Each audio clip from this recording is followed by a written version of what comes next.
I'm very good afternoon. So everything is going well, I think. All is well, right? So today we are going to learn about the spaces of the hand. The spaces of the hand is these spaces which are present in the hand are potential spaces.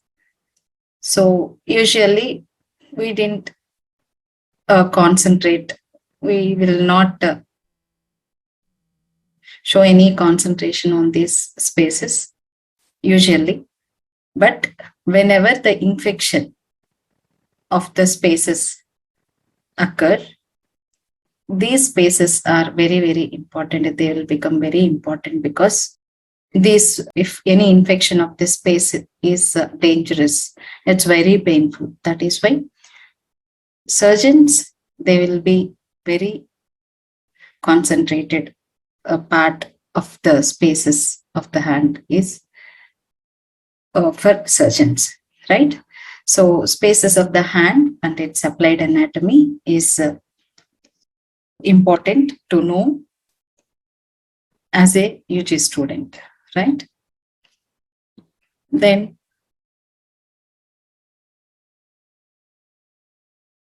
so practical significance, because they may become infected and in consequence become distended. So important spaces are the pulp space, which is mainly present in this. So pulp space and synovial tendon sheaths of the second, third, and fourth finger. So the second, index, middle, and ring fingers, synovial sheaths of this, because the ulnar and radial bursa, they will be communicate with each other, like ulnar bursa and radial bursa behind the flexor retinaculum. And remaining all these three, they are having their own sheaths, synovial sheaths. And ulnar bursa, radial bursa, mid-palmar space, which is mainly present in this, and thenar space. Okay, so thenar space, mid-palmar space is which is hollow space in the palm, and the thenar space is present here. So all these are the important potential spaces. Okay, so superficial pulp space we will see first. So very superficially it is present here. It is subcutaneous space of the finger. It is a closed facial compartment situated of the terminal phalanx of each finger. So this is proximal phalanx, middle phalanx, and terminal phalanx. This we will call it as the terminal phalanx. Okay, so proximal, middle, and terminal. So each space is subdivided into numerous small compartments by fibrous septa, because the connective tissue is the fatty tissue is mainly present in this. So because of this fibrous septa, it is dividing into the smaller compartments. So if any infection occurs in this space, it is very dangerous. Commonly occurring in the thumb and index finger. Thumb and index finger, we will call it as felon or whitlow. So bacteria are usually introduced into this space by pinpricks or sewing needles. So that is usual cause, right? So if at all pinprick is usual common injury for all, even for surgeons, of course, pricks are more when compared to the lay people, and the sewing needles for tailors. So all these are the common injuries. So they will become serious if any infection of that particular pinprick. So pus will be accumulated in that subcutaneous space. So if you see here, this is the pulp space.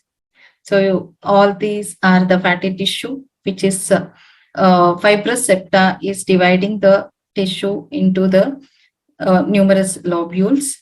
And this you can see, this is the phalanges, terminal phalanx and middle phalanx and the proximal phalanx. Okay, so all these are the phalanges, and you can see these are the nails, nail bed. This is nail bed, and here the more numerous vessels are mainly present. Arteries and vessels are abundant, vessels and arteries are present. So that is why any infection of this, it will be very painful. That is why it is a subcutaneous space, right? That is why pain will be more, right? So this is the distal anterior closed space, pulp space. Okay. Yeah, you can see here, this is again the terminal phalanx, middle phalanx, and a long flexor tendon, and it is deep fascia. And these are all the vessels, distal arteries, which are entering into the terminal phalanx. And this, because of the presence of this fibrous septa, it is dividing into the compartments.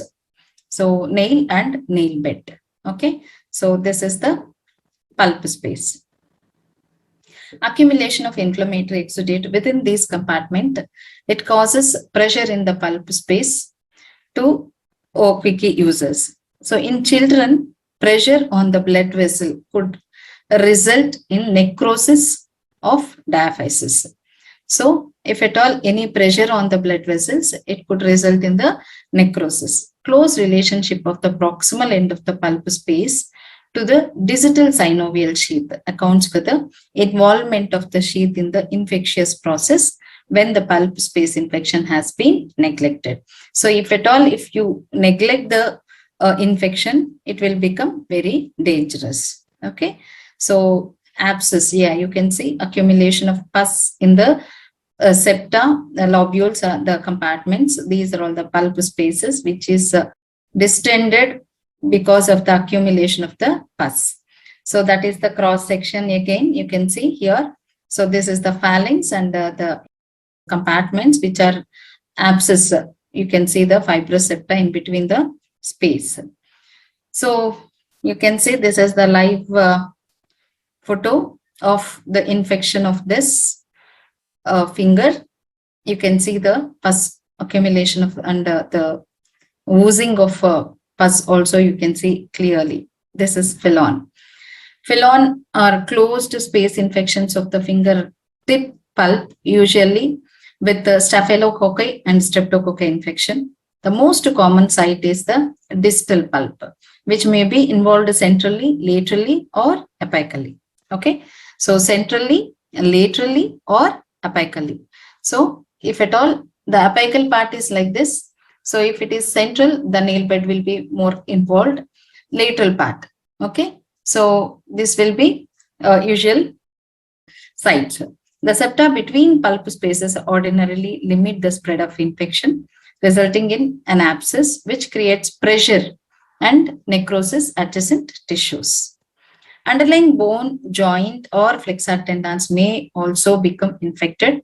There is intense throbbing pain and swollen, warm, extremely tender pulp. If at all infection is there, the redness, the warm will be, temperature will be raised, and color will of the skin also, it will be changed with the red, and extremely tender.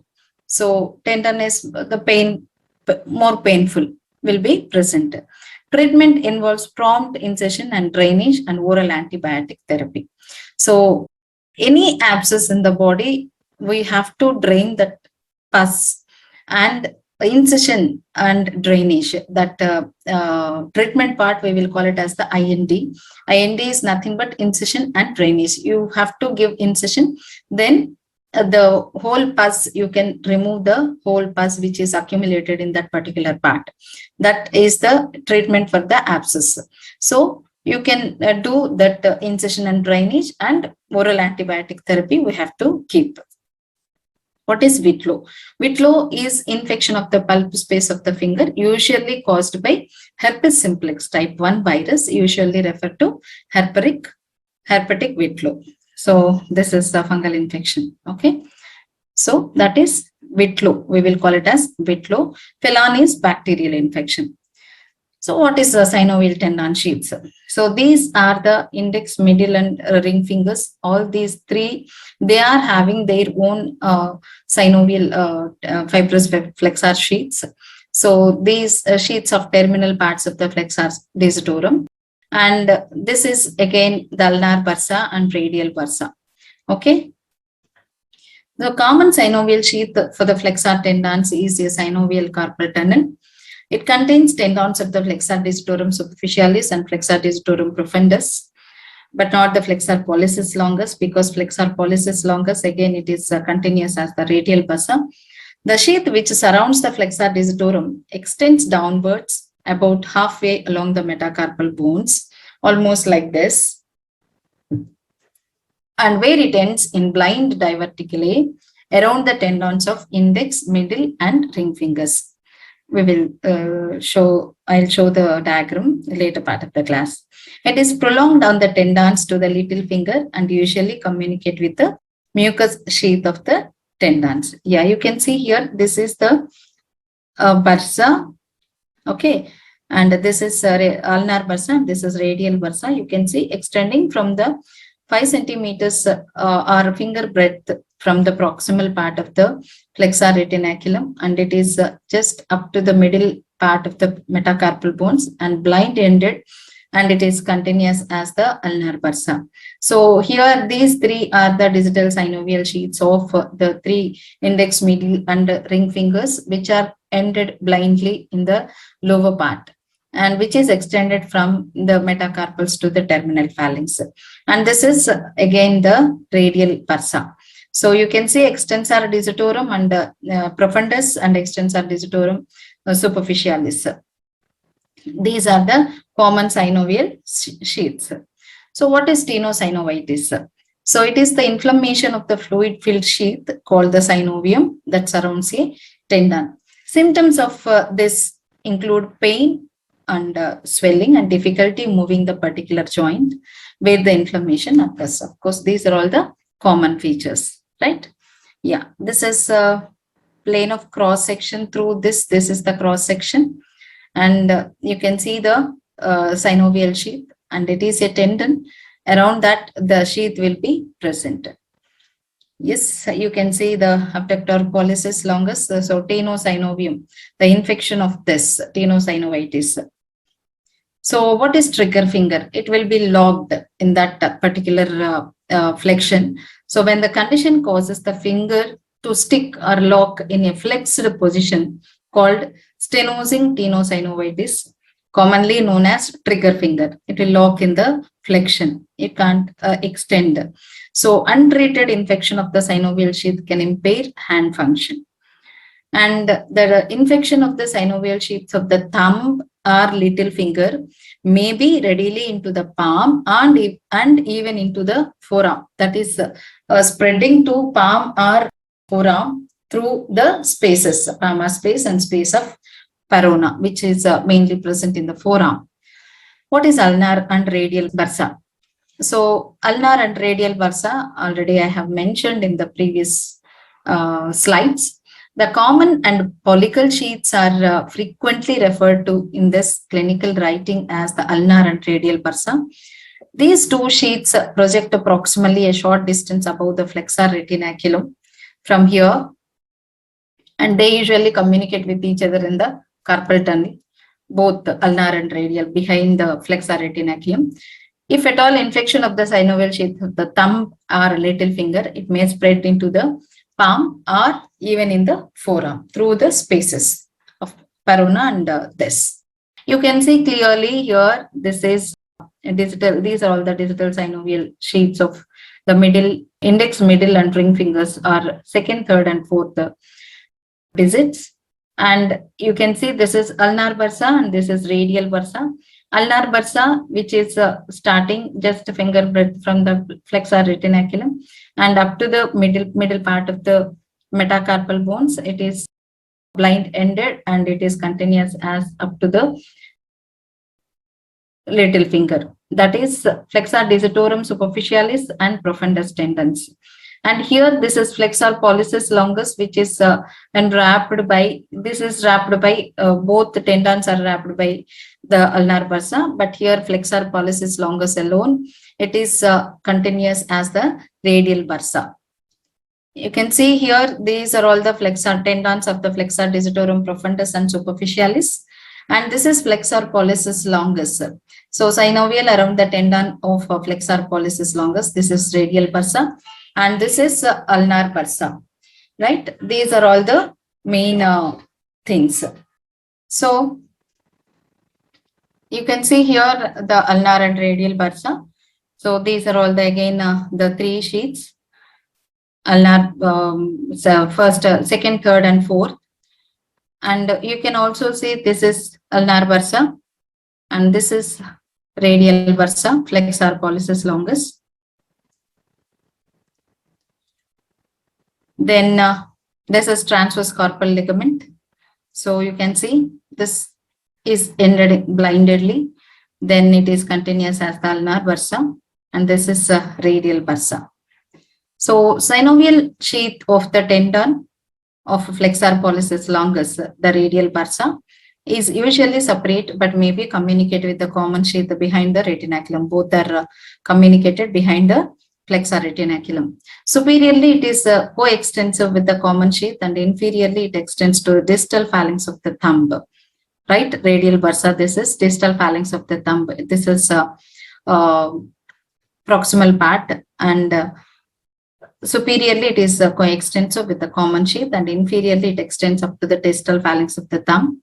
Flexor pollicis longus tendon has its own synovial sheath that passes into the thumb. That is nothing but radial bursa. It allows the long tendons to move smoothly. That is the main function of the synovial sheath.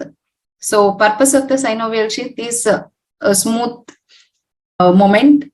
It acts like a lubricating. Because of the presence of this, the prevention of the friction.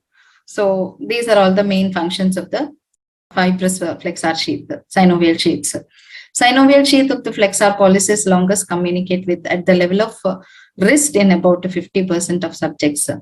So any infection of this bursa is a continuation of the tendon sheath of his flexor pollicis longus. So that any infection inevitably involves both of them. Distal phalanx of thumb is flexed and rigid if at all he infected.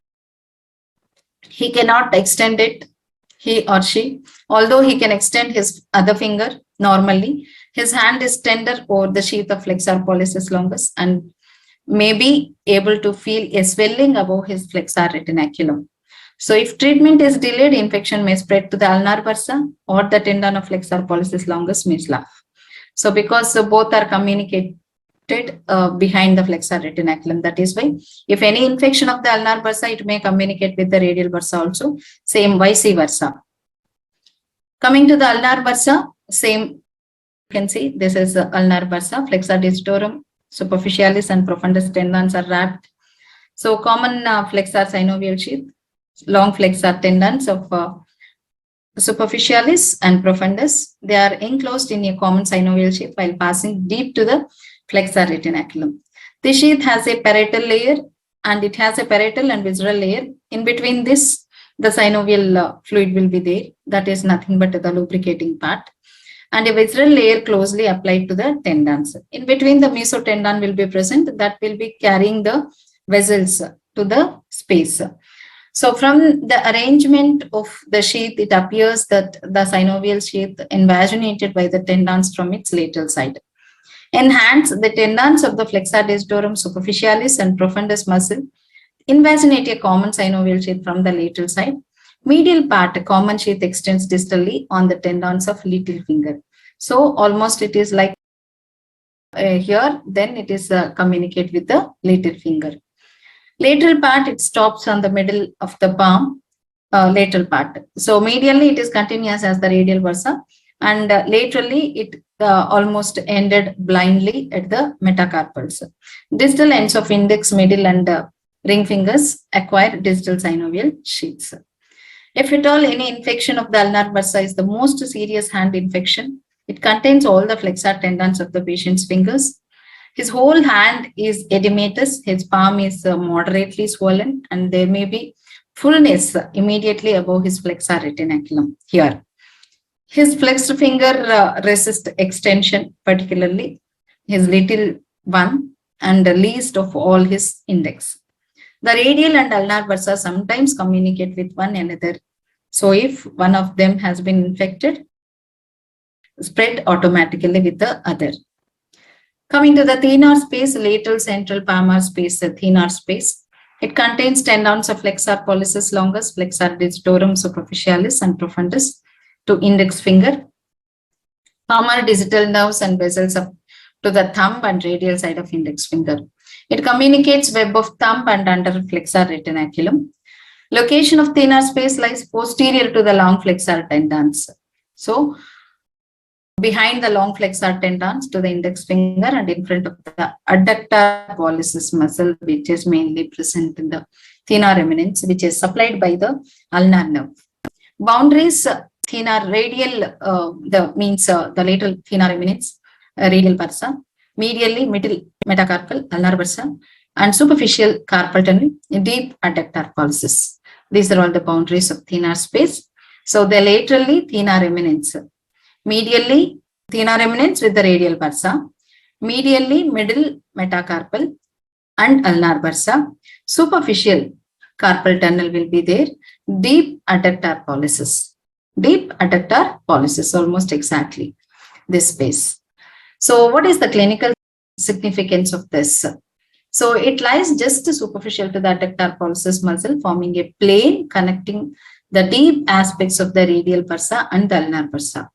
Abscess or for space occupying the lesions may spread transversely through the thenar space, deep in the palm between the thumb and carpal tunnel, because both are communicating with each other.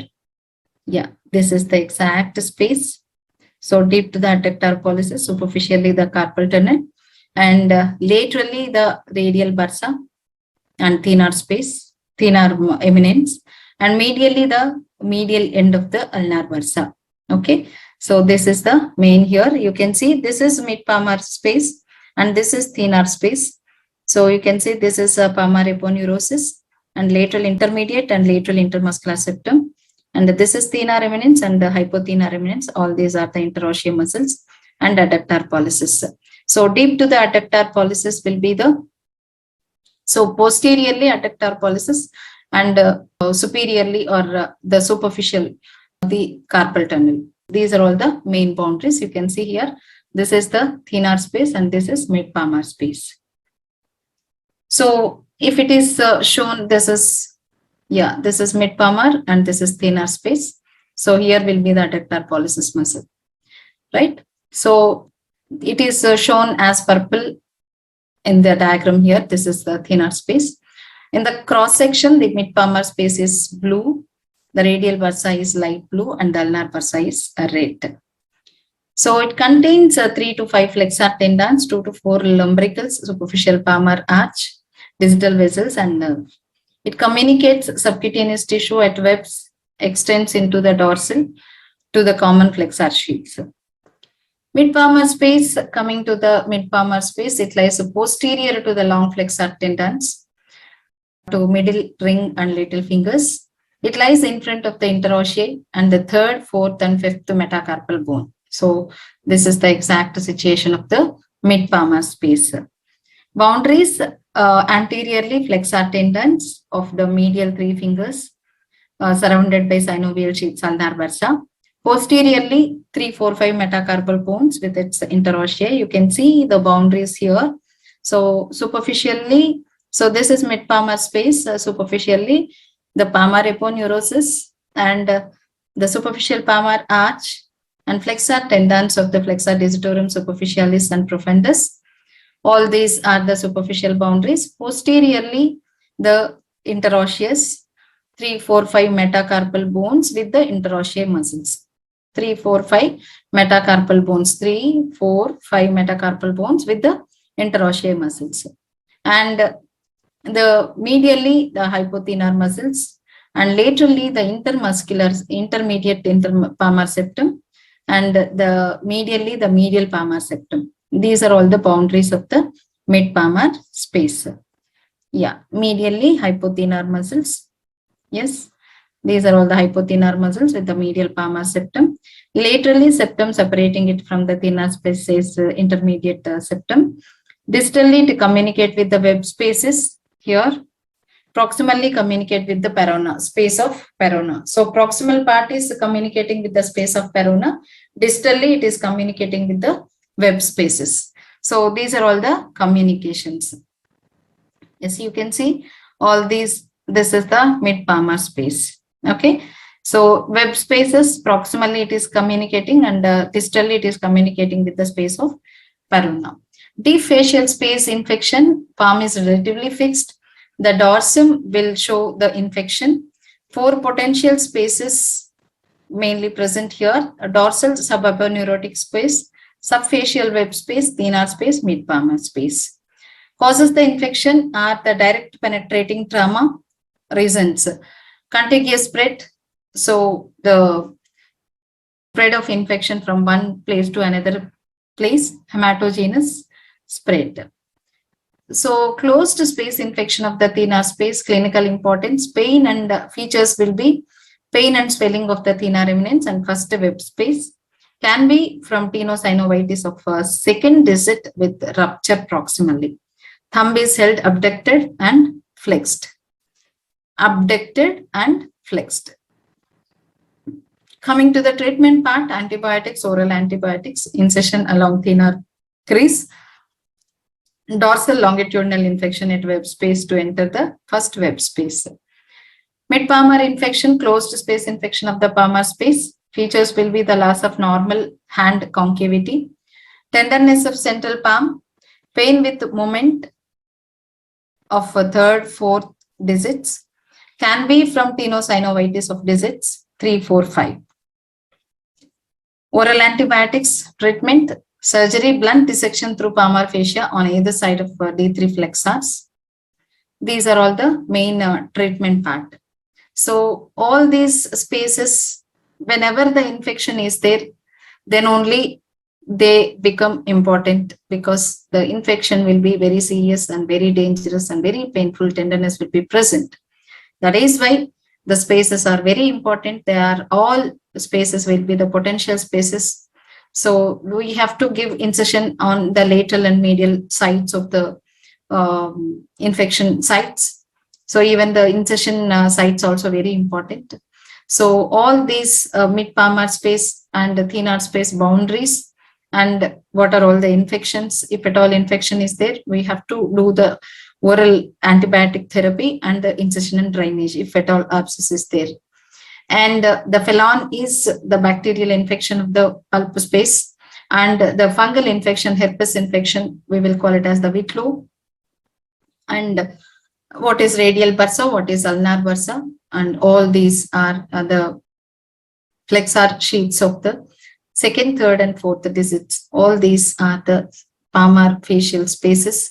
So all these facial spaces are potential spaces. So if at all infection is there, they are very important. So that is why we have to be very careful about this, right? So please concentrate the class, listen the class, and follow all the diagrams. This is very, very important, right? They may ask the whitlow and the felon in the short answers, or objective type also.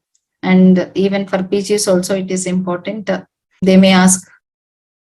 Recently, they have changed the pattern of the question paper. So that is why concentrate all the topics, right? Thank you, Ma.